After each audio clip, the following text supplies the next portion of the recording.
Hello everyone, welcome back to this series of 100 videos for 100 cantos of Dante Divine Comedy. Really excited today because we have a guest, and my guest today is Chiara Mariani. She is Italian and I'm going to let her introduce herself for us. Ciao Chiara. Ciao, Tom.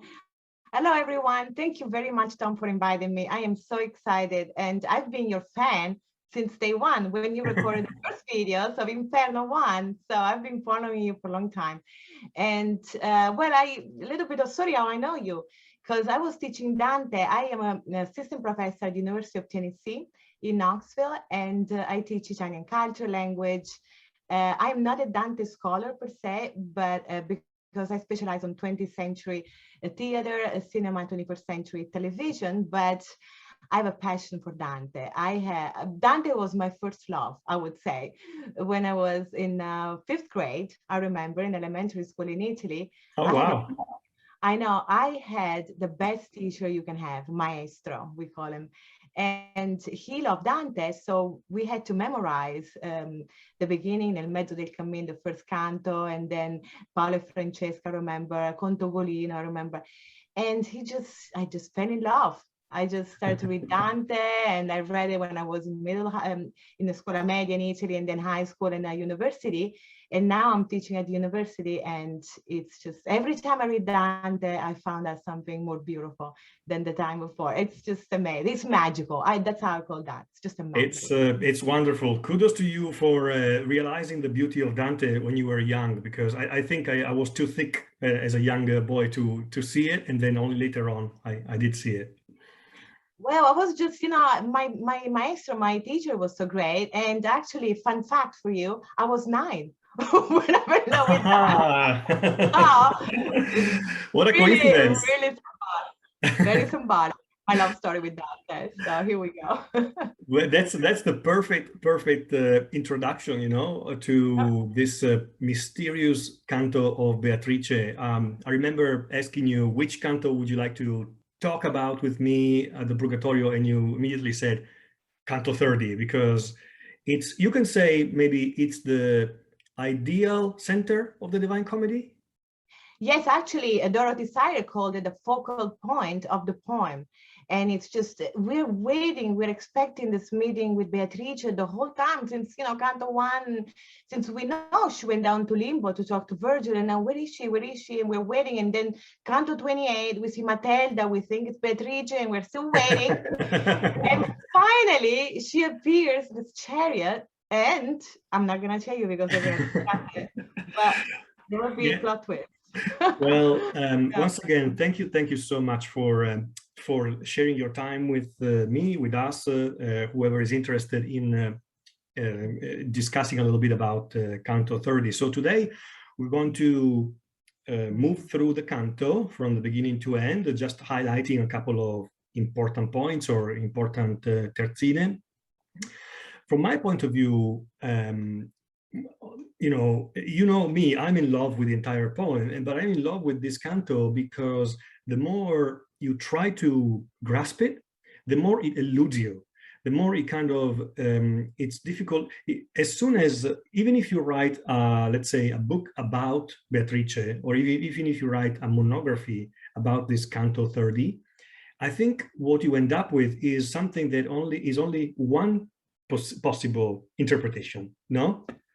Yes, exactly. Especially because it's right, you say eludes you, because we have this image of Beatrice, since La Vita Nova, and when Dante talks about her, and we are expecting the sweet lady, beautiful, of course, but sweet lady who's going to act Dante and maybe kiss him, just kiss on the cheeks, because Yes. it's an ideal love, it's a platonic love. But then we are completely taken off guard by this admiral, Dante calls it, the stern woman who chastises and rebukes him, like, Dante, stop weeping. This is unacceptable. You are in purgatory, at the end of purgatory, in the earthly paradise. Stop crying. Stop being a baby. And we're like, like what's going? Let's rewind it. Let's go back. So yes, it's a canto that surprises us. I think it has a lot of emotion. I like this canto because it creates so many emotions. Now we have Dante with Virgil, and then the separation anxiety that Dante Bro starts weaving. So this extreme sadness. Yeah. And then it's extreme happiness, extreme sadness again. So we have this roller coaster of emotion. At the end of the canto, we are kind of emotionally exhausted. Yes, yes, I think you're right. He must have, when he actually wrote it, he himself must have been kind of emotionally shattered, because everything converges into this canto.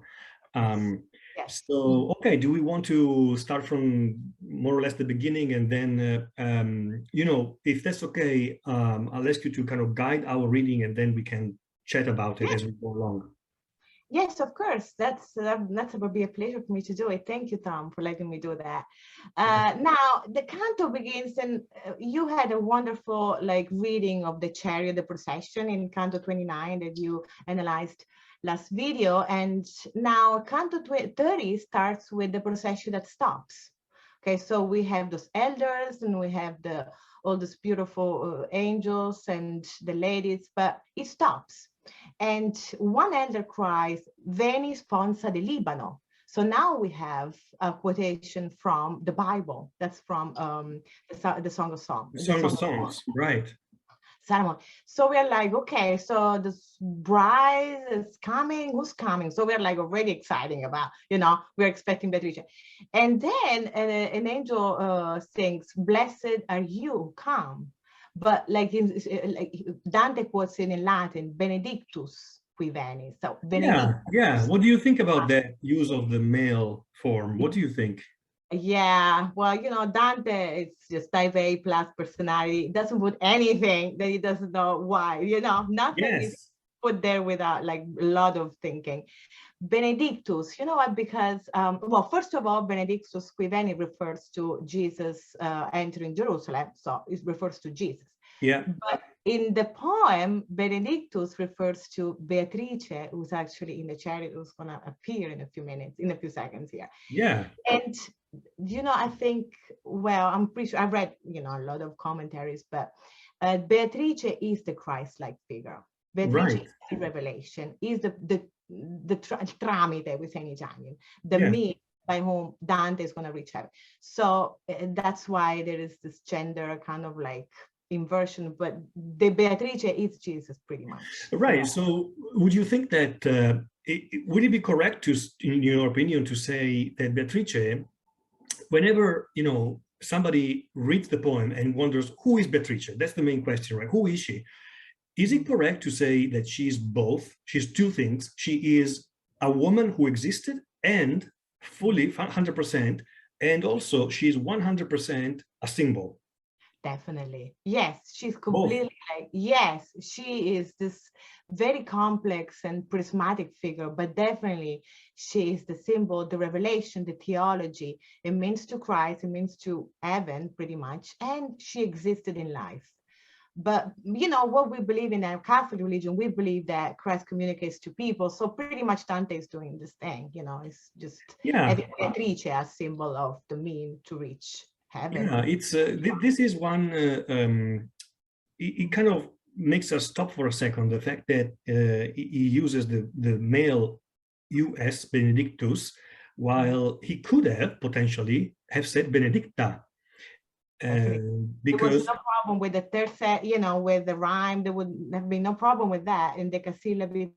No, he wanted to have the masculine form, so he wanted to create that, you know, symbolic union between Jesus and Beatrice. I think that was completely So we already, you know, only a few tercets in, we already are confronted with one of the many mysteries of this canto.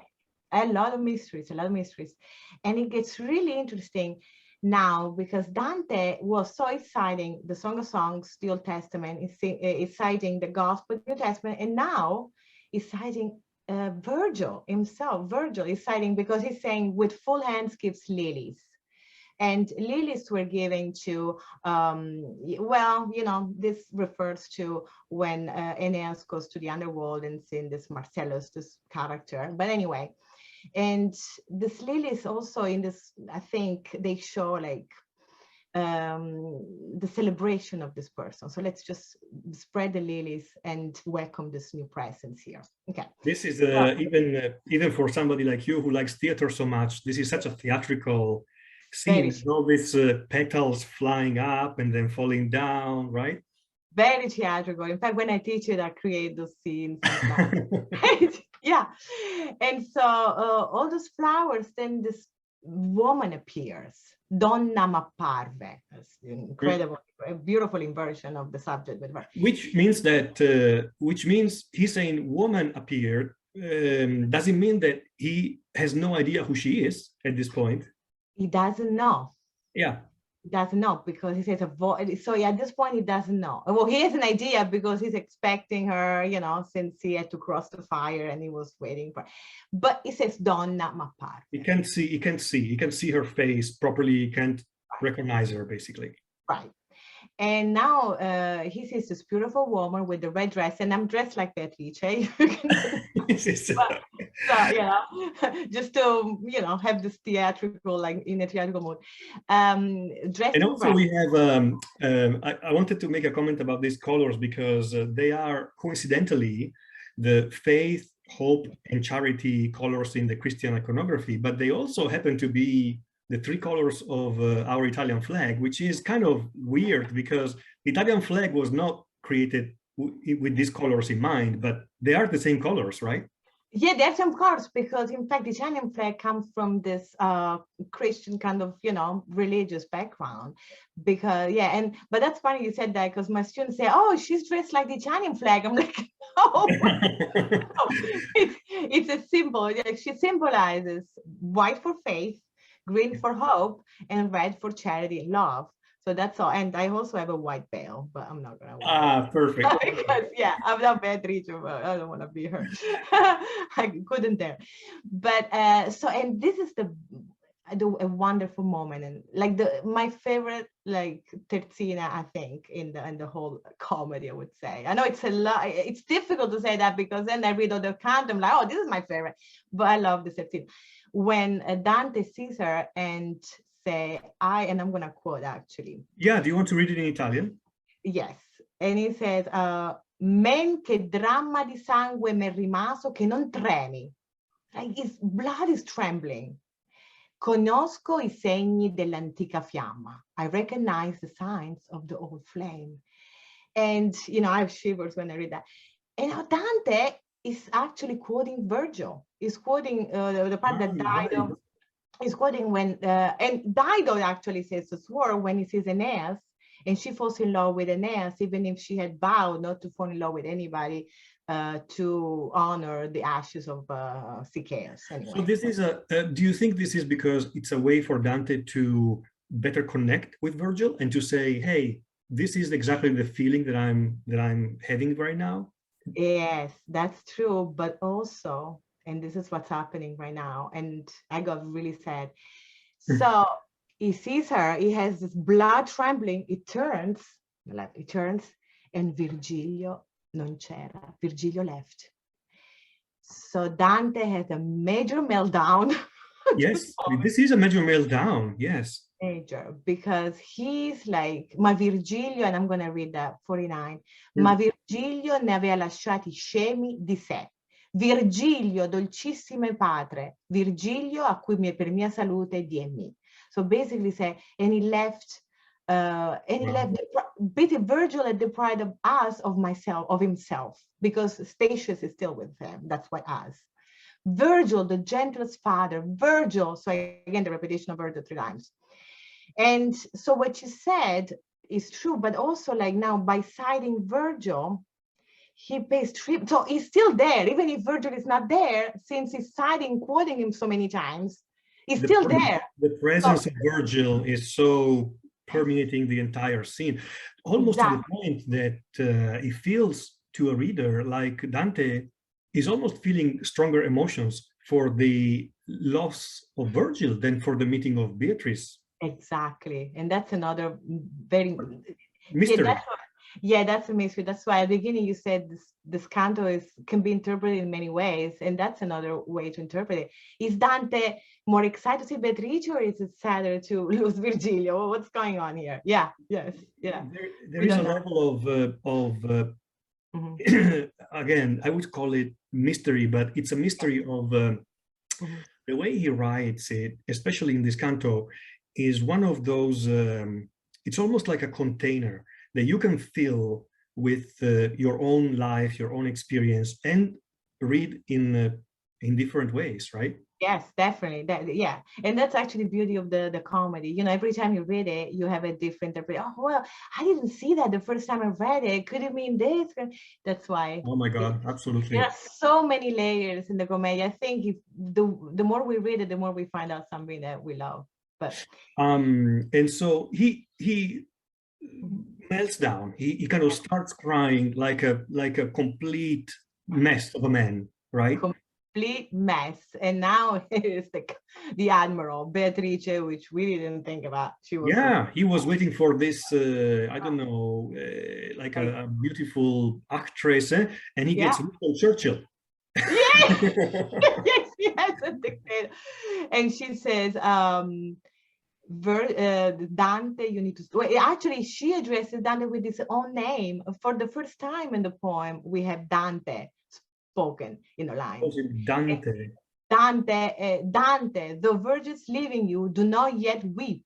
Don't weep yet, because there are other reasons you'll have to weep. In a few minutes, I give you some more reasons. So you shouldn't weep for Virgil, first of all.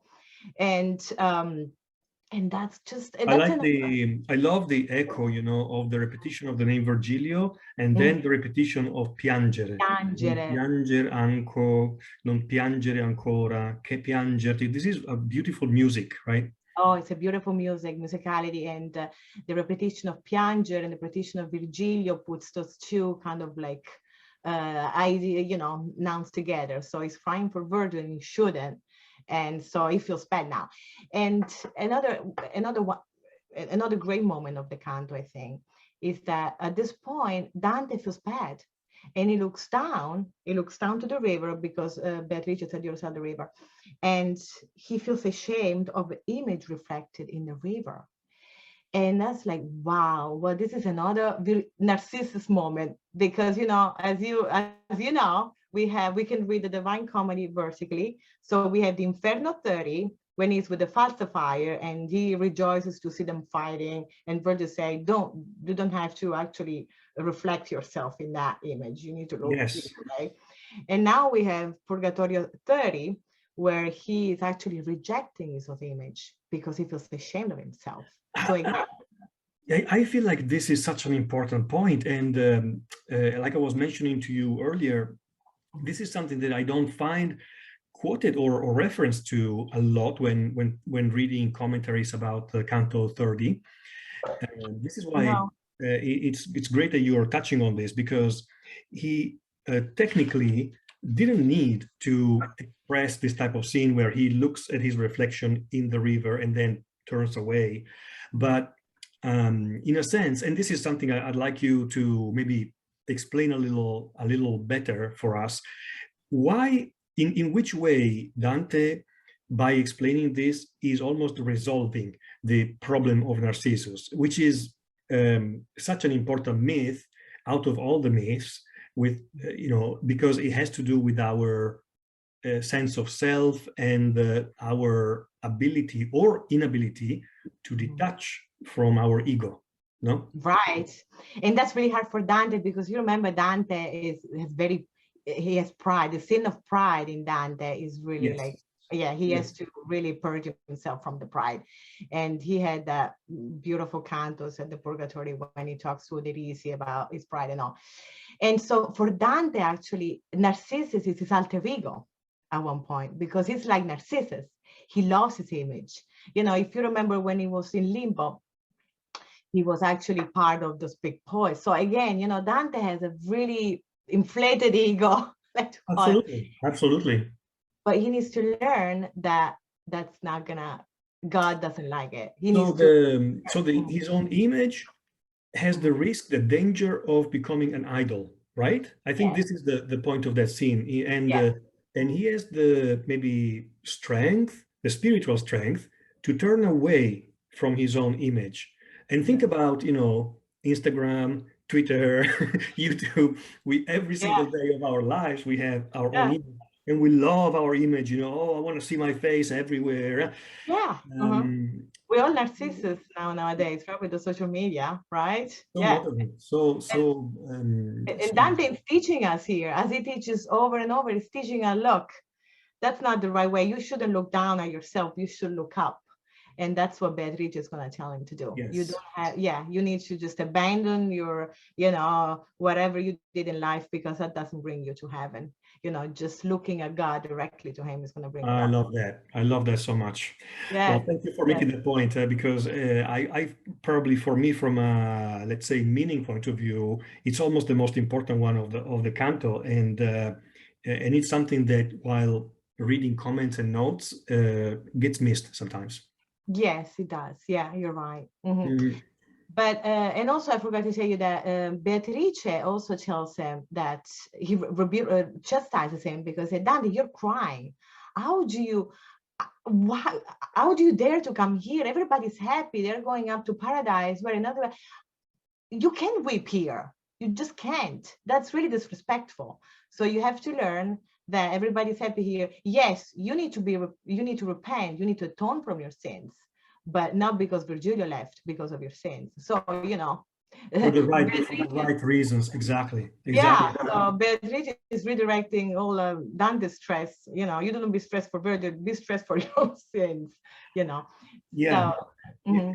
So this crying is beautifully rendered with this image of the snow, of the ice that melts and the snow that melts. Especially Yeah. he makes it specific to Italy, right? From the mountains of Italy, the snow melting down, and it's Yeah. incredible because Dante is not only Dante, he is the everyman, right? And so the every Italian in his mind, and so you have this entire country, Italy, that is Yes. crying down snow from their mountains. It's so beautiful here. That's beautiful. And also, we need to say that the canto has a lot of similes, and that's one of the most beautiful similes, I think.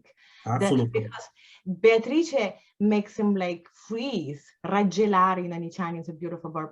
Make him freeze, and all this ice is like on, kind of like layering on him, and then slowly melts, and he understands. So beautiful. I mean, you can actually see Dante in like a block of ice melting. I just love it. And that is, I understand it. It's a good thing, right? The fact that he finally almost relaxes in a sense, and so from his being paralyzed, he starts crying the right type of tears. And I think that's where he says, Donna, no, yeah, poiché intesi che ne dolci tempre lor compartire a me, par che se detto avesse donna, perché sì lo stempre. This relationship with the angels, what do you see in this? Well, yeah, because the angels are there. We forget to say that, because the angels are there, and now the angels are like kind of like upset with Beatrice, like, Beatrice, why are you so whoa. Yeah, I mean, that's a little bit too much. This guy just lost his father, like Virgil, and now you're like rebuking him. He's gonna have a meltdown. He's not gonna make it. He's not gonna make it. Yeah. So Beatrice turns and talks to the angels at this point. Like, look, I know what I'm talking about.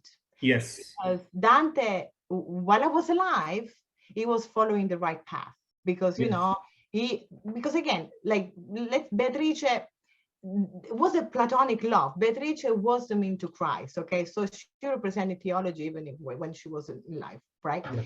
So, when I was living, Dante was in the right path and was following, the right teachings of the church and whatever. When I died, he was completely like lost in a dark wood. Let's go back to the first canto now, right? He was lost. He was following the wrong gods, he was following philosophy, he was following ideas that wouldn't lead him to God, but would lead him, astray to a wrong path.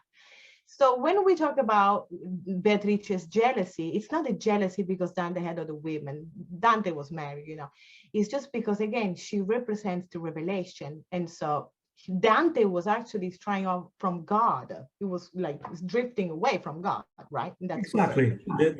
He was drifting away from the truth, from everything that is really good and true.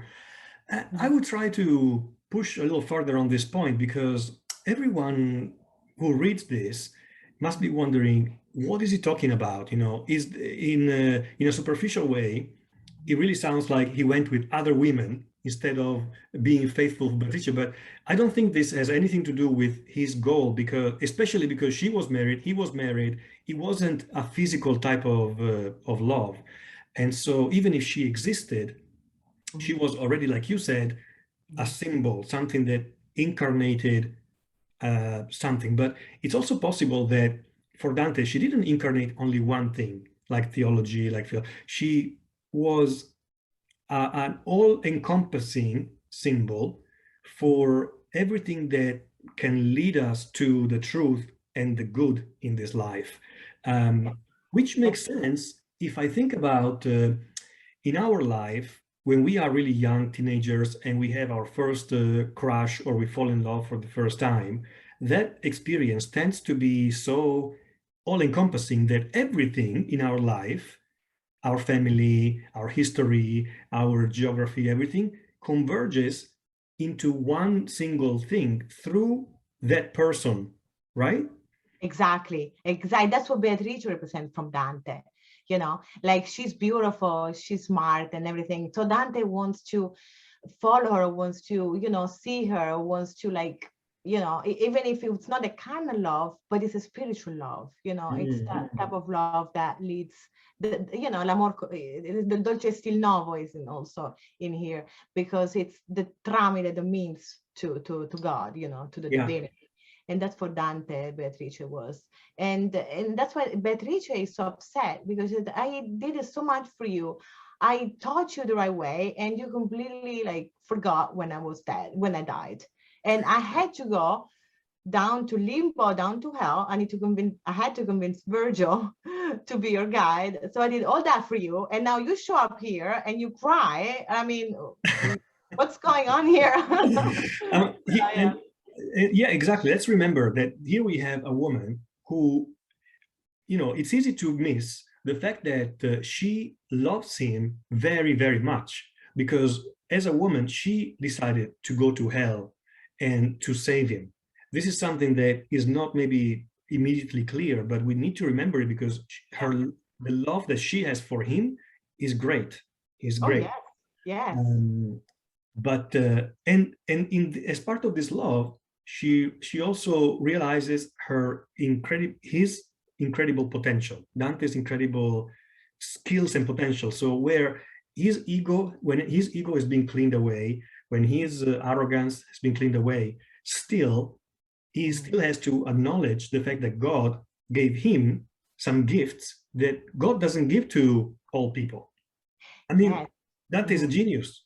Yes, and Beatrice says that. Beatrice says, you were endowed with exceptional gifts. You are so smart, so talented, and all that, and you forgot about everything when I died. What's the line where he says this? Let's see. I believe it's where he says, ma per larghezza di grazie divine, 112, che si alti vapori hanno lor piove, questi fu tal nella sua vita nuova virtualmente, che ogni abito destro fatto avrebbe in lui mirabil prova. I think the way I read this is, whatever Dante had tried to do in his life, he could have achieved, right? He could have achieved anything, because potentially he had it in him, everything, could have done everything. And instead he wasted his talents on wrong, you know, passions, wrong ideas, philosophy and all that. So that's why, yeah, Beatrice feels like betrayed. And also, you know, it's important to remember that, yes, she goes down to limbo to you know, to save him. But again, Christ-like figure. It's like Jesus wanted to save the lost sheep, you know, the sheep was like going astray. So again, you know, we need to remember that, you know, the symbol, like Beatrice, yes, but she symbolizes Christ who saves the lost sheep. I think that's always a good, you know. Yes, which makes me also think about the way in which Beatrice utters his name, Dante, for the first time in the entire poem. Yes. And maybe this is just a thought, but isn't there a way that our name, when somebody says our name, Dante, that makes us closer to the truth? There is a link between our name and everything that is true, and that has a sense of responsibility also that comes, right? Oh, yes, of course, because our name links to our uniqueness, you know, our fact that we are uniquely created by God. So, and when somebody addresses their name, like, oh gosh, I have a big responsibility to do. So this is, that's exactly why I think Dante inserts his name in this canto. When Beatrice comes, Beatrice like Christ, like revelation. It's just so many layers. It's wonderful. There are. Yeah, Because from the point of view of Christ, Christ calls us by our name. That's the way. That's the only way to have a relationship within Christian religion with Christ. That's beautiful. That's very, very beautiful. Exactly. And also I wanted to tell you, Tom, something important, that Virgil leaves, and Virgil doesn't say, hey, bye, then let's hug and I'm gonna go. Here's my number. Like here's my number, you can call me anytime. I'm in limbo, you know what I am. He doesn't, he just leaves. And now a lot of explanation, but I think that it's even starker, it's even more poignant, the fact that reason alone can't sustain the truth of heaven. Okay, so now, yeah, I did my job, but I can't compete with her. I'm gonna, before she shows up, I'm gonna have to go, because I'm reason, she's theology, follow her. I'm like, I have to go. And it's so important now he puts those two, like reason and faith, which is complementary, because we need reason to understand faith. We're complementary, but to understand the mystery, because, you know, Canto 33, I'm not going to spoil it for you, but Canto 33 is just, it's wonderful, but you have to have this leap of faith, we call. Reason can understand what he sees when he sees God. So anyway, I'm just saying that. And I think that that's why Virgil doesn't, you know, really, he leaves without saying anything, which is sad, but at the same time, it's really important that he does that, I think. I'm not sure though. No, it makes a lot of sense, you know, because I think together with faith, there is this concept of trust.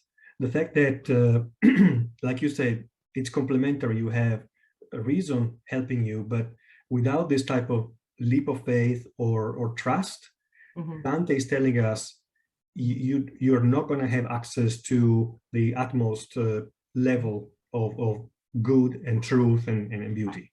Exactly. Yes, that's really beautiful. And so where are we here? You know, thinking about the monologue that Beatrice is saying. She's still, if I'm not mistaken, speaking to the angels here, right? Because she's still turned towards the angel, and so she speaks about Dante saying he. For example, verse 126, she's saying "Questi si tolse a me e dissi altrui," which is encapsulating the whole story. He pulled himself away from me and gave himself to, and altrui is women, philosophy, we don't know. It's something else. It's something different from Beatrice. From the truth. Yes, exactly. And again, this kind of dichotomy between me and altrui. So, you know, Beatrice and the others. It's always, you know, it's always there in this canto. It's kind of like rest on this dichotomy. It's like Dante knew that was the right way, but still. And, you know, and Dante's talking to us, resonates, because so many times we know the right way and we just follow the wrong ideas. So it's like, when I read this, kind of like, is he talking about me? It's just wonderful how the Divine Comedy comes alive every time we read it. Isn't like it just talks to our heart. It's Yeah. almost a way. It's almost a way for him to make the Bible and the Gospel even more, let's say, fully alive, because these are St. Paul's words. St. Paul in the Acts of the Apostle is always saying, I know the good, but I don't do it. I know what's good, but I don't follow it. That's precisely the concept. E volse sue passi per via non vera. This via is echoing Inferno 1, right? La via era smarrita. Exactly. Now we have that, we need to go back, because Dante a lot of time kind of like that's in textual reference to himself. So yeah, let's go back to Canto 1. I was there. I made it to Purgatory, but now Beatrice, I don't know if she's gonna let me go up. And that's important. And Beatrice, why is she stern? Because I'm asking myself, why is she so mean? She should be like merciful, because that's what Christ is. But actually, at the end of the canto, she says he needs to, Dante can't just go to heaven without repenting his sins. Yeah. Because it's going to go back to earth, and he's going to just fall into the traps of sins and whatnot. He needs to cry, needs to be sorry, needs to atone for his sins. That's why I'm doing this. That's why I'm telling you what he did in life. And so he can't drink the N-word, because he's going to drink the river of forgetfulness. He cannot drink it before he knows that sinful life is the wrong life to lead. And that's important also. It also reminds me that the pedagogic value of the Divine Comedy, the fact that you cannot have a pedagogic work, something that is educating you, teaching you how to be better, without making effort. And if you find somebody who's just nice and hugging you and loving you, that's not educating you. This is just spoiling you, no? Exactly. And that's also a big point, important point, and that goes again, it talks to us, because now, with our kids, we say, oh, that's okay. I'm not going to punish you. And I remember my grandfather was like, really like, no, you should not. You're going to go back to your room. You're going to close the door, and you're not going to leave the room for like a day. I'm like, oh, no. And I didn't. And then I behaved okay, because, I had that punishment. And maybe Dante is telling us sometimes we need that, like, it's important.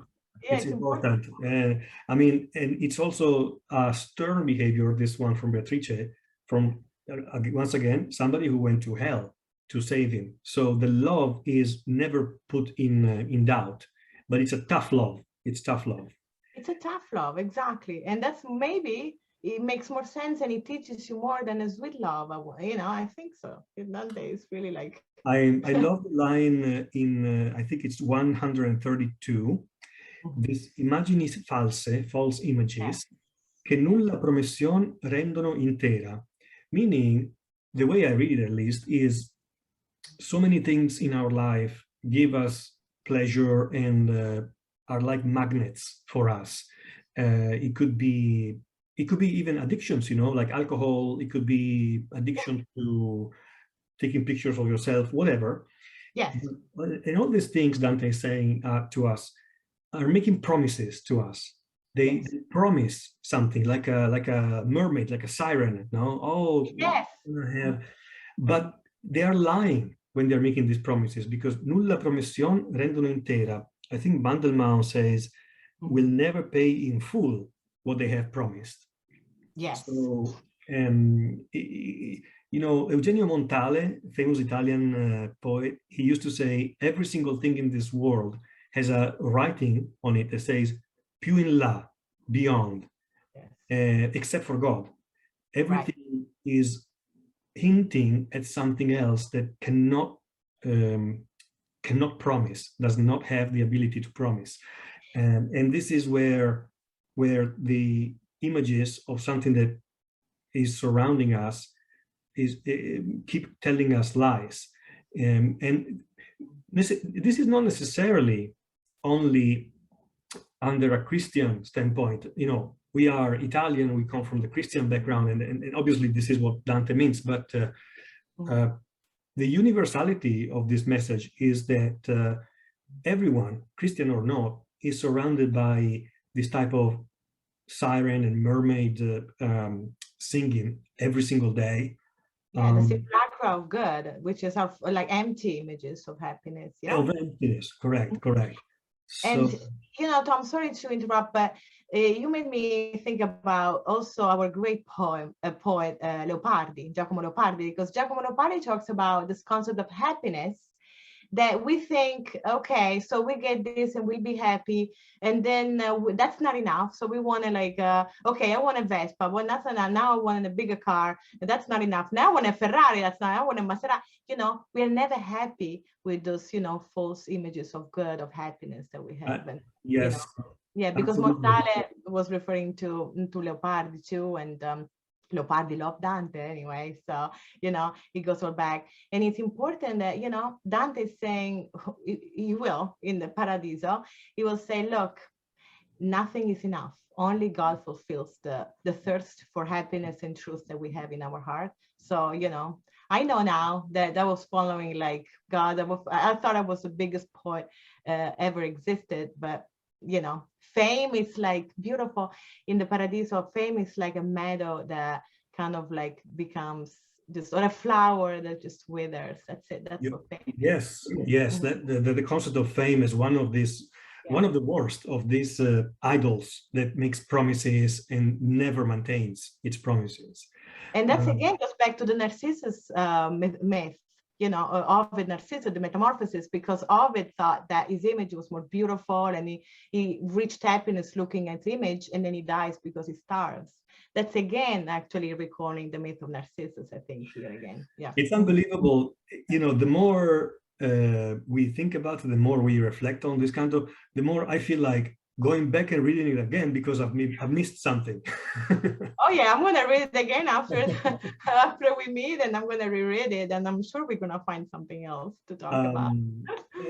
And so yeah, and so this is almost the way the canto ends is not really an ending. It's because then the next canto starts again from the same narrative, right? There is no real theatrical ending like in the previous one. No, the next canto is going to be a continuation of Beatrice talking about, you know, what happened in Dante's life. So, but it's still like, it ends with Dipentimento che lagrime spanda. So again, lagrime, there is this like emphasis on, you know, a sadness and, you know, this meltdown that he had, but Dipentimento, so penance is necessary now to overcome this sadness, this feeling of this, the loss of Virgilio, all this like atonement of my sins, I have to repent, and then I can go to heaven and be happy, I think. Yeah.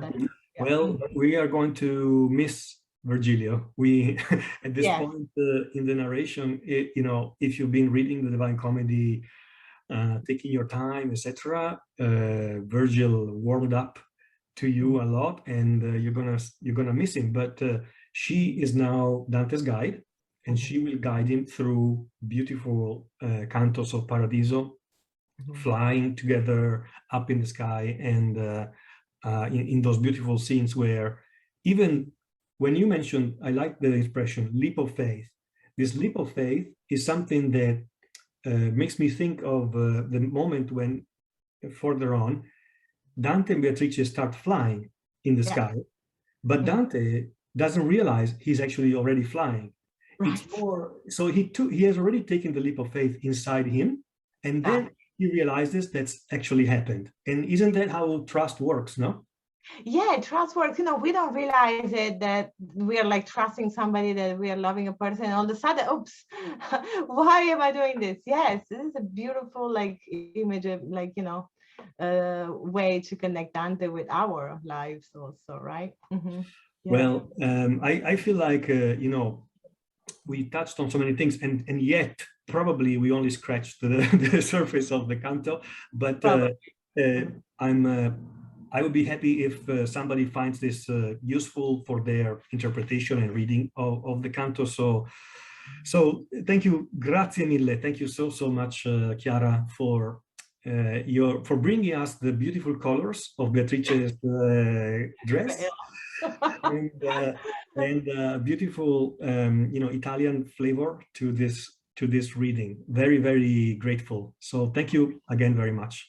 Well, thank you, Tom. That was a treat for me. I love to talk about Dante. I will talk about Dante like the whole day. So I love this video, and thank you so much for inviting me. And congratulations on your videos and your dedication to Dante. Pleasure. Thank you. Thank you. Bye-bye. Ciao, arrivederci. Bye bye.